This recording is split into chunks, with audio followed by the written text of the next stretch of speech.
Well, I did say the video was going to be soon-ish. Hello, today I'm going to do a Fall Netrunner League report. It's like a tournament report, but with fewer rounds, and it took longer. So this is functionally a tourney report, but for a league that I participated in, because that's what we did instead of a tourney this season. We've had a little bit of issue getting solid tourney turnout, because a lot of folks have conflicting schedules, can make it some days, not others, some weekends, not others. So instead we decided, why not do league format and get a slightly bigger group. Not the best we've done in terms of attendance, as you'll see, but we did pretty well, I would say.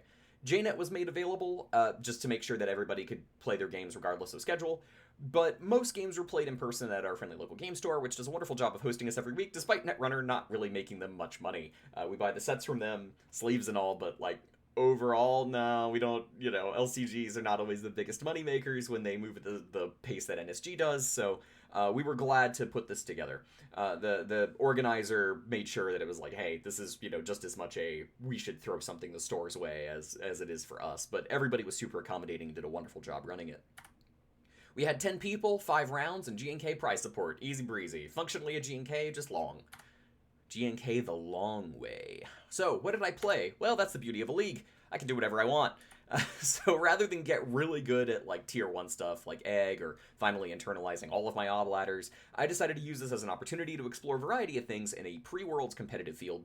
Not because I'm going, but because I wanted to solidify my opinions and do some testing. I had a couple of ideas in my head that I wanted to make sure I played, and I got most of them in, so you'll kind of see as we go. What this translated to is exploring current Grim design space a lot, and a wide range of corp archetypes, which means I get to show you a whole bunch of deck lists, both original and wholesale stolen. A couple of these are like, hey, this is somebody's list, or hey, it's somebody's list and 2 cards different, but there's some OGs in here as well, so we'll go as we go.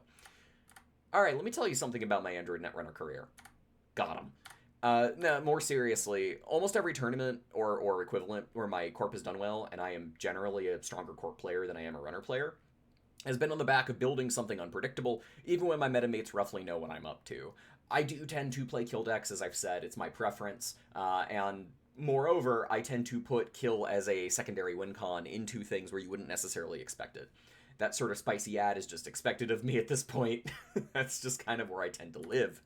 Historically, that has meant wonky-ass kill combo decks in IDs like Biotech or R+, for example, although I've done it all over the place, where you find some method of dealing 6 damage in one turn that they weren't ready for. Nowadays, that has to be a bigger number. You can do, 8 or 9 in different ways. There's ways to get there. And I thought that the answer might be to make an oops all ambushes list like old times, but I didn't find that to be very synergistic, and funding all of it is surprisingly hard now. Also, I learned that the Oracle Think Tank just for some reason doesn't have the subtype. I don't know why. It's a near print of TGTBT. You would reasonably think that it would have the same subtype, but it doesn't. I don't know. I don't know what's going on there. Anyway, PT seemed like a home for it, for this sort of Swiss cheesy kind of thing, but it's either perpetually poor or way too rich for Bladderwort to do its job.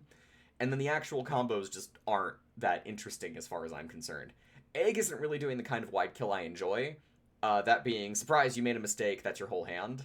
It does play Oppo and it does play end of the line, but the ways in which it's chipping people just aren't really my favorite. It's usually more like, aha, you are at the bad threshold, now you explode. But not for a massive amount or in a really neat way, just, yeah, you're getting Oppo'd and now you're gone. So I opted to go yellow despite feeling pretty bearish on NBN as a whole. I don't think NBN's very good. I think the data bears that out. I think I was right. And yeah, you'll see. So week 1, I brought Swift Musliat. I'm not going to comment on every single note that I made for myself as I kind of wrote these as I went through the league. But this is a pretty, not a super stock Swift Musliat, but it is what you would expect. After playing over a dozen lists, I ended up on Loveless's Dolphax with a whole 1 card different. I've tried so much in Musliat, and this was like, yeah, you know what, I think I'm just going to play this. I would not play Musliat without Finality at this point. I think that card is too strong, and I think that Musliat likes it more than running extra twinnings. We struggle with R&D pressure because it dilutes the ID, so Finality is the best solution. I don't necessarily think Swift is the best console choice, but the good news is Penny Shaver and Hermes are both just kind of great, and you can vary up how you want to build into that. The thing is, Penny Shaver needs to be able to make a lot of runs, which we're not because we're on dolls, And Hermes is all over the place. Some matchups it wins the whole game, other times it's absolutely nothing. And even within those matchups, you might see varying results from it. I wanted to be a 5-click runner, so I just went with Swift.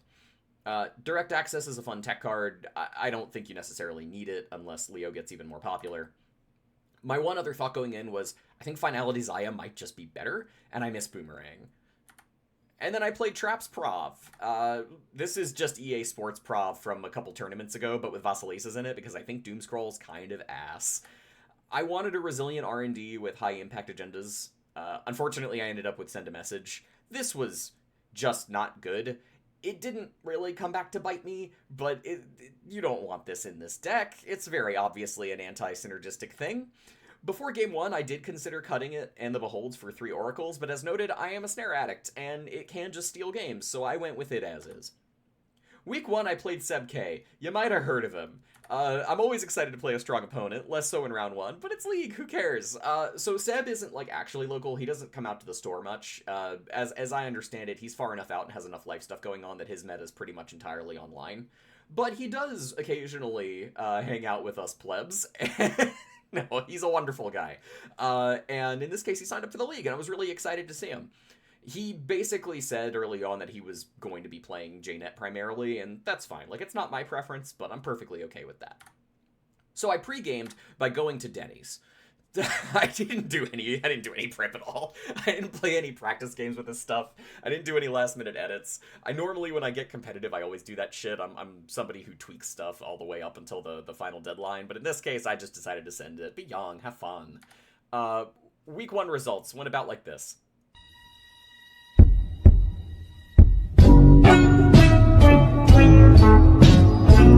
It went fucking bad. Seb always rules, though. Wonderful opponent, fun matches. We had some fun banter. It was a really good time. He played the reggest Sable in the world perfectly versus a late start Prov. By the time I was actually capable of creating forks that he had to action, he had fueled Wake and Twinning and dug for like 7. I was never gonna get this. I was never gonna get one over him with this. He also read every double advance or triple advance mass install thing perfectly. I only got like 2 or 3 of them out over the course of the game, and he never misplayed it, not a single time. By now, you've probably seen his core PD in action, but this was a really fun preview, and this game was a perfect demo. So he big dealed out a salvo real fast, and I actually had like a perfect opening hand and had money and breakers and was doing the thing. I was running all over the place, bam, bam, bam, bam, bam, and seeing nothing of value. At one point, he told me after the game that I jailbroke into his hand and missed every agenda. Like, it was that kind of game, right? That said, I was so jazzed to see him on this because, 1, it's just something very different. 2, I think core PD is really cool. And 3, I just think core damage decks in general are awesome, and this is one of the best I've seen, like, ever. So I was super excited to play against it. It was a blast. It really was. Prov underperformed due to not being sufficiently proactive. Mostly Out, by contrast, did everything right. I kept him off jupe stot, I applied constant pressure, I was running every turn, I just couldn't find the points, ever. So I took those notes on board going into week 2. Week 2. We had somebody drop and I got the buy. I did not learn anything from this experience. Moving on to week 3. Week 3. So we played against Oh This Humanity, aka Shu. I'm just going to call him Shu for the remainder of this. He's a solid player. I've gotten to know him since returning to the game. He's played as long as I have. Like, he was in FFG Netrunner. I think we just, like, either didn't cross paths or didn't remember each other or something. But he's a super cool dude. We just played board games last night. It was Andromeda's Edge. I won. It was great. Anyway, we had a player drop week 2 for scheduling reasons. And after matchups were determined, Seb had to forfeit for school obligations. He, of course, swept rounds 1 and 2, naturally. So we were down to 8 players, and we didn't lose anybody else for the rest of the league, fortunately. But this also meant that his opponent effectively got a free sweep on him, shooting that guy up the rankings. This will matter a little bit later.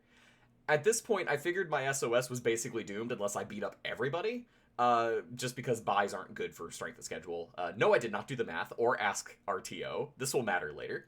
So I decided that the rest of these games were going to be kind of loosey-goosey, and I was just going to let myself do whatever I wanted, more so than I already was.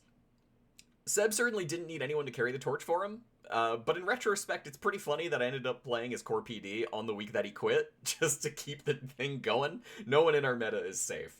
He had also just won Montreal Cons at this point, so this was a known quantity, but I had to try it. I really wanted to play this thing. My runner was Zaya with dolls instead. So I wanted to try something. I told you I missed Boomerang, right? This was the result of me just, like, wanting to play cards that Musliat doesn't like. It's only a few cards different from Poke Kings or Poke Kings. I'm not actually sure how you say that. All face all the time list, if you look at that on the DB. I didn't feel like Hammer warranted respect, but Samoxamoon did, and it seems like other folks agree. This is actually a funny thing. I ran into... I did actually get to test this, like, once or twice before playing it in person. And I played against Poke King on JNet, and he straight up was just like, is that my list? And I was like, it's close. It's pretty close. And I lost that game, so, you know, I learned something. Cutting a clean getaway feels wrong, but I was hardly poor because every other money card makes more than clean getaway without Mamie, and I'm not about to cut a Chesva until NSG makes me. I'm just not gonna do that. It's one of the best cards in the game. In a lot of ways, I miss running real breakers over dolls, but dolls stick early transfers and cost less to set up. So, you know, the idea here is this is just a hyper-aggressive reg-adjacent crim, but we're running with an AI breaker to speed up even faster. Also, if you don't play Cupulation in Zaya, I don't think I can help you. There's cause to play it in Musliat, but I understand not doing so. If you're not running it in Zaya and getting all of the value that Cupulation represents, I'm not going to do a full Cupulation hype reel right now, but that card is amazing, and you should absolutely be playing it in a deck that can reasonably do so. Anyway, there's Core PD. I'm not going to spend a lot of time here. This is just Seb's list. I think what I brought to the store might have been one card different. I don't even know what card. The DB was down that day. Whatever. This is the list. The game plan's fairly simple. You big deal out a salvo, and then you just kind of win. Obviously, it's more complex than that, but that's the gist. This is easier said than done against aggressive runners, especially with good HQ pressure, but you're very good at printing money, and it's not hard to sneak out agendas. It's just a really cool deck, and he played it amazing, and I watched a couple of his matches from cons, so I wanted to do it myself. Week 3. I swept. So I swept versus Vicky and Mag on disposables. There's a local brew that I've been calling Magneto, which is a thing that we've been collectively kind of messing with ever since the Breaker Math project. Magneto came about because I wanted to make the most efficient breaking suite possible, and that has to be done in Shaper. And it's a recursion-heavy, fairly aggressive mag list that is on Chishuk as its primary win con. And I was doing that before the deep dive ban, so it's arguably better now. This Vicky game started tense because I only found one doll on the top half of the deck, but he wasn't able to get up to speed within enough, like, he wasn't able to get up to speed fast enough to kill me or stop me. So I managed to stay sufficiently rich, I power drew, I got set up versus Measured Public Trail. Twinning showed up in the bottom 10, I never installed it. Ditto Boomerang, which broke my heart. I wanted to play Boomerang, and I literally just didn't ever need it. Core PD did everything short of Stick a Nightmare. I got to finish with an O2 Onto, and that was a nice achievement unlock. I don't know that I've ever done that. I've absolutely scored one-tap Ontos, where you only have to advance it once. I don't remember landing 4 core on people in a card pool where Onto existed. So, yeah, neat. I was pretty pleased with myself. We actually ran the Mag PD matchup back for fun, and he won that relatively convincingly by stealing 2 salvos. I still managed to big deal one of them. I think he stole the first one, I scored the second, he stole the third, and then eventually found points. Funnily enough, in both games, he never touched a Nightmare, which would have changed things a lot. But yeah, it never showed up. That said, I swept the actual league matches. Shu's version of the Nito deck made space for 2 copies of Hermes. It's his favorite console. He plays it in basically everybody. Which added an interesting layer, but our main takeaway after this was that his riff, and honestly some of the better directions the deck has been going, would likely be better in lat. The ID is kind of the least important part of the concept. What matters is that it contributes tempo, and it doesn't stall out like Dewey, or have bad matchups like Tau. If we ever actually nail down what I think to be an ideal version of this, I'll probably make a video on it, because I think the deck is really good. It is weird, and it's a little tricky to play, but it's a lot of fun, and I think that folks would get a kick out of it. All right, week 4. I played against Redundant Quail. So RQ is excellent at other games. I know him to play Vampire the Masquerade Rivals, a game that I played for about 2 sets and then dropped, but it's a really cool game and really dense mechanically. But he's pretty new to Netrunner. He'd only been playing for a couple weeks, as far as I know. Maybe a month or 2. I don't know. Not that long is the point. In Netrunner years, that's like is a baby. So rather than play an obnoxious sneaky killcon or something like super out there that he wouldn't have been aware of, I just wanted to play something that scored. Shock and horror, I was just going to play regular Netrunner into him. I had no idea what his runner was going to be. I didn't know what he'd been playing.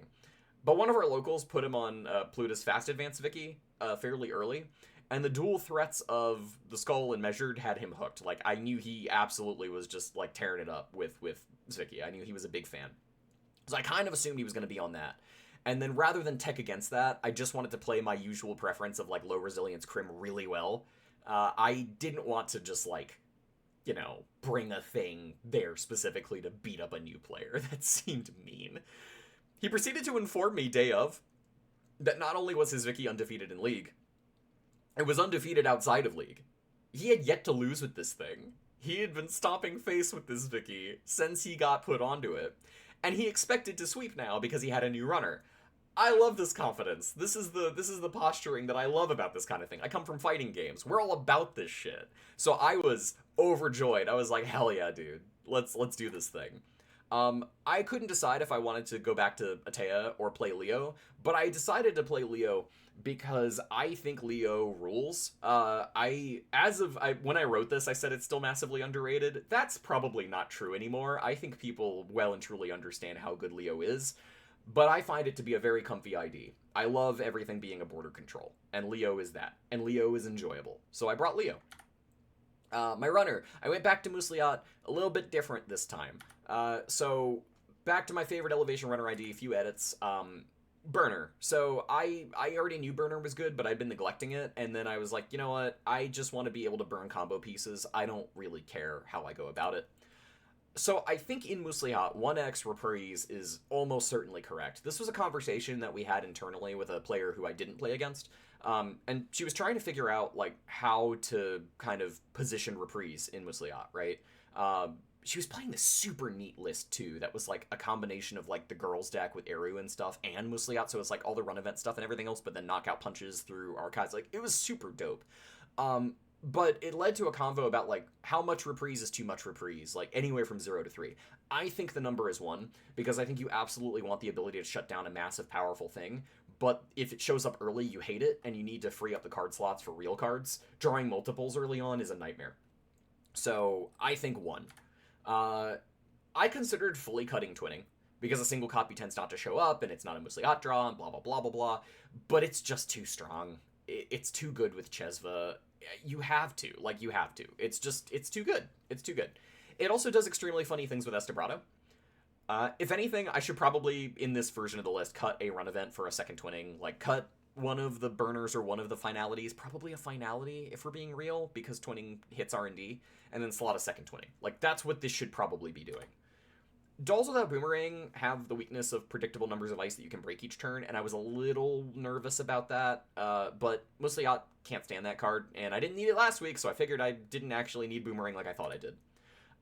The alternative option here, if you want to go kind of off meta with it, is you can cut the Estebrados and the twinning entirely, get Mamie and some other stuff, and just never pay for anything, and then just hopefully touch enough cards the regular way that it's fine. Here's 7 Agenda Leo. So at this point, when I put this together, I thought I was being clever. Now, it's kind of just an amalgam of several other Leos that have been doing pretty well, but a little more focused on speed over remote denial. I think Tatu Bola is, like, super important, and I think Mitra Aman is just busted, like a stupidly powerful card that people just aren't really playing for some reason. Mitra rules. I'm going to keep playing Mitra, especially in Leo, where ice matters, and I have a lot of it. Y'all already know I love Vuln Audit. I do. It says 4 and 3 on it. I'm going to play that card. No other ID in the format plays it better than Leo. Seamlessing Vuln Audits is just incredible, and Leo has an easier job doing that than anything else. You could argue PD, but PD has an easier job having the Seamless in hand, where Leo is better at actually getting the Seamless out at all. I tried several means of speeding up my scores, and Seamless was better than Hollow Man in all of my tests. You don't need the recursion because you're only scoring 3 agendas anyway. It's fine. Mitra rules. I already talked about this, but everything that Mitra does up to and including getting trashed before I see it is good for me. I will play Mitra until they take it away from me.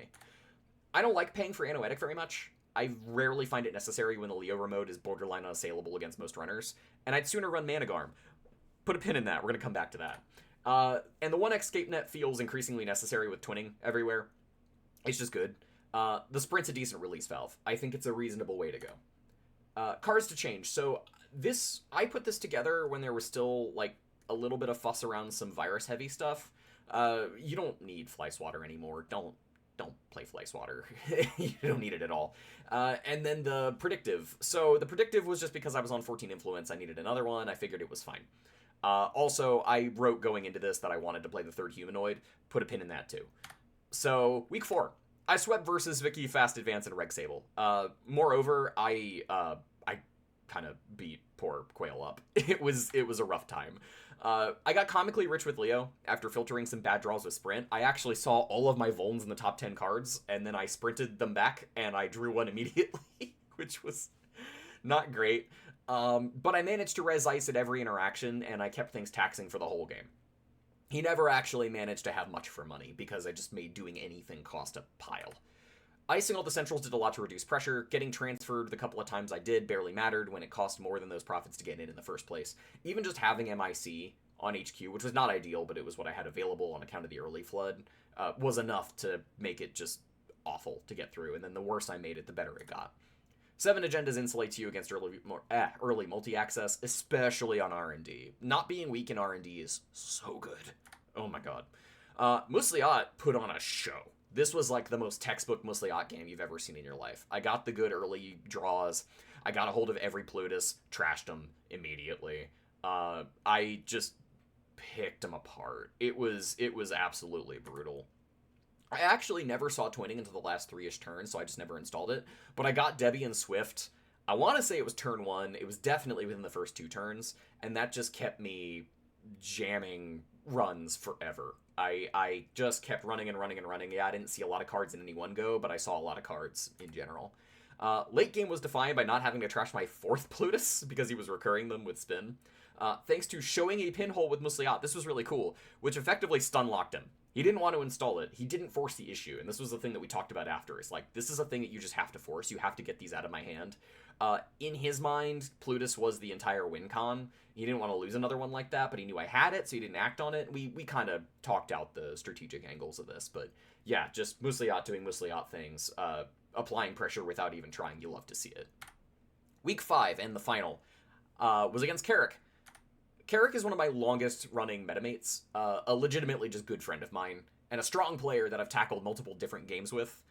We work on stuff constantly. We both love competitive card games, and we've known each other for over a decade. FFG Netrunner is actually how we met. NSG Netrunner is where we're at. There have been other games in the middle, but that was the Netrunner was the game, and now it is again the game, and it's really it's nice, you know? We're always working on stuff. Like, we're always throwing ideas back and forth, reviewing games, spectating each other, playing each other, and coming up with ideas that we promptly throw in the garbage after testing. We go through so many decks. Anything that I brought would either have to be made entirely in secret within a week, or functionally be an open deck list. Them's the breaks. Like, when you play against your testing group buddy, that's just what it's at. He had been in a bit of a runner funk, because he's a Shaper player, and Shaper's kind of in 3rd place right now. But I knew he was enjoying Dirt Zaya because it's a blue Shaper list. And Leo. Beyond that, I had no idea what he was going to bring, nor did I care to know. I just assumed that his corp would be Glacier adjacent because that's also his preference. He likes Shaper, he likes longer corp games. That's just how it goes. Also, whoops, we were somehow at the top table at this point. SOS is magical nonsense. So me double sweeping folks that had done pretty well, combined with having played Seb at all, led to me being set for 2nd place. And that meant that I had a shot at winning the whole thing here, which is why I'm going to take slightly longer to talk about how the games went for suspense. I'm storytelling. I wanted to drag him kicking and screaming back to 2016 for the fun of it, just by playing Run Event Crim and a, bone stock Jinteki kill deck. But I was and am absolutely mired in my real job, so I ended up just playing 2 things that I knew. And those two things were aggressively reg Zaya. This list took more tooling than I care to admit, because I was tired of not drawing twinning, and I wanted to get it, and I wanted to play it, and I wanted to apply pressure with quality runs over numerous runs. So here we are. This is what I put together. This is the Regis deck I have. Sometimes you just want a double scoop of vanilla with the thinnest drizzle of caramel. The caramel is Estebrado. Estebradoing into twinning is amazing. This deck is so reg that Sable looks at it and goes, wow, that's kind of boring. Our kill protection is just never being poor. And we don't pay for two of our big central sweeps. We just get in with Estebrado and some clicks, and we win that way at the mid and late game. I actually love this list. I think it's very, very good, but it is the most vanilla thing imaginable. There's nothing else to say about it. It's the reggest reg to ever reg. If I were to make changes, you probably want a copy of Wake Implant in here. And the Lilos were awkward. I like them to a point, but you could also run like Blueberry Diesels or something else, or just cut one of them and like figure something else out. They're not an essential piece. You're kind of fine either way. My week 5 corp was Leo again. You'll notice the name on this one is, I was right, but so was Sokka. This is a tiny bit more op action just to maximize HR, because I'm running 3 of them. Otherwise, it's pretty much the same. I don't have a whole lot to say. You'll also note I added the Managarms. I did get rid of the Sprint to do it, but I figured even though Sprint was nice, it's not essential. Fly Swatter's gone. I made basically a lot of the changes I wanted to make. Lightly inspired by Sokka's list, hence the Hansei, which I honestly don't love, but I do think it's a little bit better than Predictive, and I'm fine with running it or Anoetic, but not both. He runs both. I don't think you need Anoetic, really. I think Leo is effective without it. I think if you go like hyper glacier, it can be worth it, but overall, you have enough installables, you have enough stuff going on, and I'm running Mitra, so it's fine. Week 5. All right, let's do the corp game first. So I got off to a fast start with Leo versus Dirt Zaya. I scored an early send a message, got a free ice out of it, like textbook stuff. Worked out really well. At one point, I decided to let him into the remote just to steal another Sam because it would bring him to literally 0 credits. I had the option to Managarm him. I chose not to. And I chose not to because I figured him being at 0 was going to create scoring windows for me. And I was absolutely right. I got a free Bran to shore up my centrals. And then I managed to score a Luminal, re-up my cash afterwards, stabilize. Meanwhile, he didn't stabilize as well. However, in the late game, I had the world's worst humanoid, drawing 2 agendas while holding a third in a 7-agenda deck. There are more as you go down in the deck, but even so, that's pretty rough. So basically, I created a scenario where I had a Vuln in the remote, I had a Vuln in hand, I had a Sam just sitting in archives with no means to save it, and 1 agenda somewhere in R&D. I assumed he was not going to be able to get into 2 of those things in 1 turn, because that is really hard to do against Leo, and while he had finally managed to kind of recover economically, I was figuring, hey, he's going to make a quality run in 1 place. He's probably not going to check archives at all, which was iced, but not like heavily. It was like a drafter or something. And I was just like, all right, pretty sure he's not going to get 2 successful steals here. The only guaranteed points is archives. I can make this work. And I was right. The game never felt out of reach. God, I love Leo. I was absolutely right. He ended up running the centrals on there, which I think was the correct play because the remote was not going to work out. I think he technically could have gotten it if he had like gotten a little bit more money and bankrupted himself again, which he was capable of doing. But at the end of the day, he chose to hammer R&D, which was the wrong play because there was 1 agenda left in there and it wasn't going to be winnable, but he didn't know that. So that was what we did. Also, I hid an agenda in archives because I'm like that. I'm the Jinteki player to my bones. All right, final game. This is for all the bananas. It was Reg Zaya versus BTL.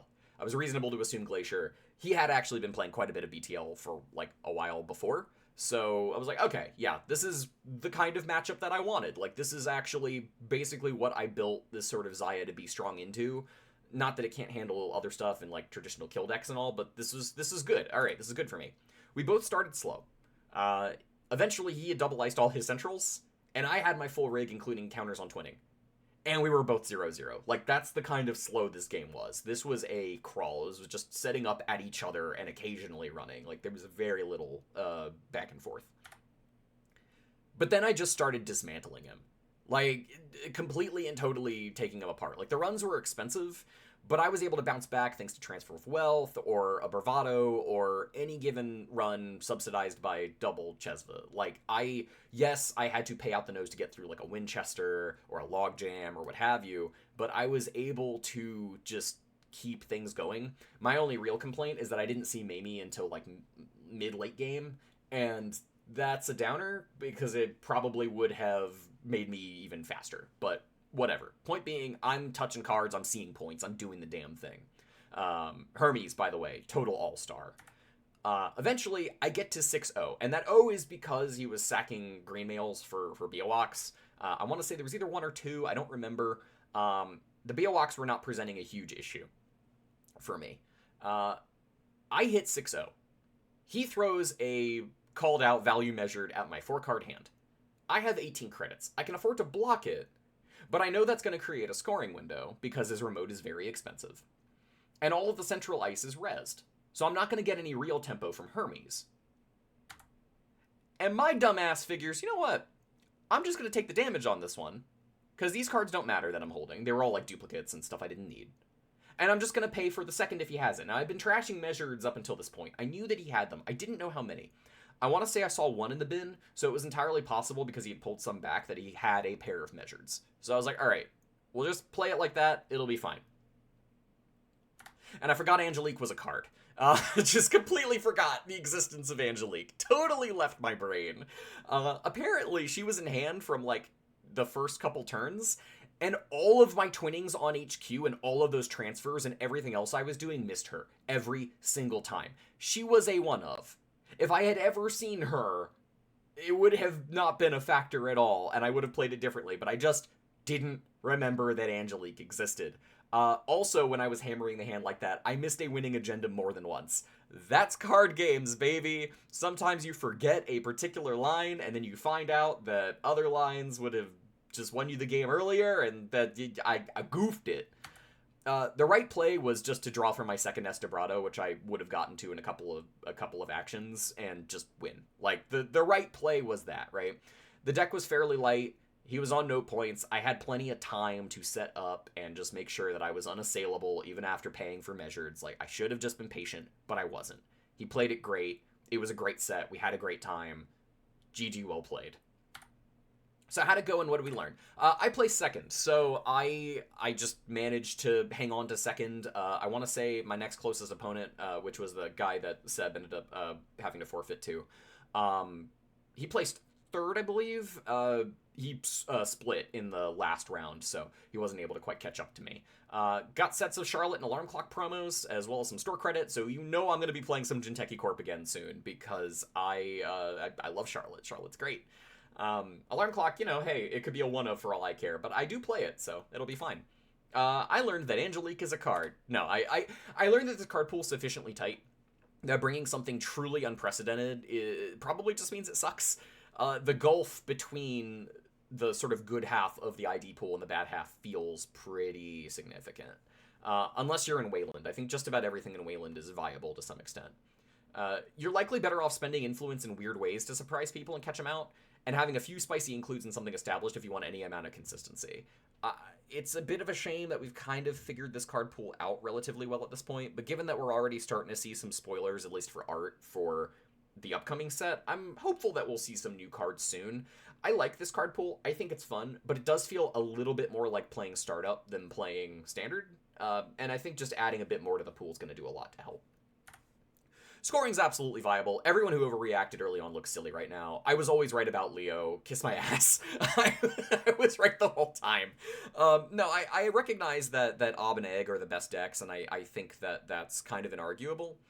But, like, come on. You're seeing people do amazing with RH, do amazing with Leo, do amazing with PD. Like, these are people who are hitting 7 points fairly reliably, and really, depending on the version of Ob or Egg we're talking about, they might not even really be kill decks. They just kind of have an additional kill threat. Scoring's fine. Like, yeah, the recent bans definitely hurt some of the stuff that was making kill kind of required because you had to solve for deep dive somehow. But I think that the meta is fairly healthy on that front, with the exception of NBN. But anyway. Dolls are good, but I don't think they're busted. I suspect their limitations are going to get their players punished in ways they don't even necessarily have the means to mitigate. especially if they continue to be a big part of the field. Like, I don't know what's coming up on the upcoming ban list that's scheduled. Frankly, I don't really have much for predictions beyond maybe Bladderwort or something like it. But I suspect that what's going to happen is people get a little too comfy with Musliat, and then people start playing like Retribution or something and just win entire games off of a 1 influence card that costs them relatively little. I think it's good stuff, and I think that it'll probably happen, or at least something like it will happen. The actual worst case for them is that they all have to play against Zatoab, and then they just lose. I need to be more willing to pump the brakes when I'm ahead. Haymakers aren't necessary if your opponent is gassed. This is something that I constantly need to remind myself of. I am impatient, and that is my biggest weakness in Netrunner. I'm pretty good at judging game states quickly, but I tend to want to play faster in terms of like actual mechanics, and that's just not necessary. NBN sucks. And I love crime. Thanks for watching. This was fun to put together. I know it's been a little bit, so hopefully this will be of interest to folks. It's just kind of a story. God, I love our community and Netrunner. It's just so much fun, and I look forward to the next one. We're kind of already planning that out, so we'll see if I do another one soon. I guess I'll see y'all for the ban list.